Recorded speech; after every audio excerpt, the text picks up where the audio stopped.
ভারতের সবথেকে ছোট ওয়াইল্ড হাঁস, সাইজে 10 ইঞ্চির থেকেও ছোট হয়। সেই হাঁস দেখতে আজকে এসেছি এমন একটা জায়গাতে যেখানে এটা পাওয়া যেতে পারে বলে মনে করছি। পেছনে এইরকম জলা জমি, ওপরে ফ্লোটিং ভেজিটেশন, এরকম জায়গাতেই জেনারেলি এই হাঁসগুলো এসে ঘুরে ফিরে বেড়ায়।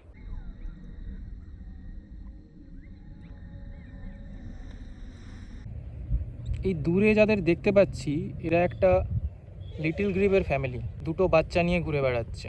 সাথেই একই সাথে আমাদের আজকের পাখিটাকেও দেখতে পাওয়া যায়, যার নাম কটন টিল বা ইন্ডিয়ান পিগমি গুজ। আর প্রবেবলি এই ধরনের শালুক শাপলার মধ্যে ঘুরে বেড়ায় বলেই এদের সিংহলি নাম ফ্লাওয়ার টিল।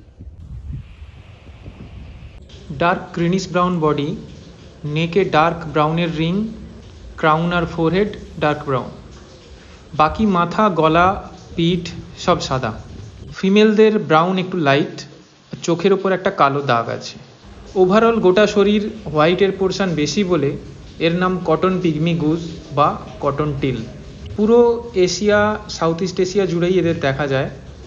জোড়ায় জোড়ায় ঘুরে বেড়ায় আর জলের কাছের গাছের কোটরে বাসা করে। ইংরেজ আমলে এয়ারগান দিয়ে এদের খুব শিকার করা হতো স্পোর্ট হিসেবে। এখন এদের শিকার ব্যান্ড।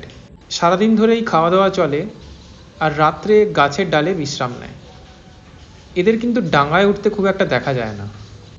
বেশিরভাগ অন্য হাঁসদের মতো এরা জলের মধ্যে ডুবে খাবার খোঁজে না, জলের ওপরে ভেসে ভেসেই খাবার ধরে বেড়ায়।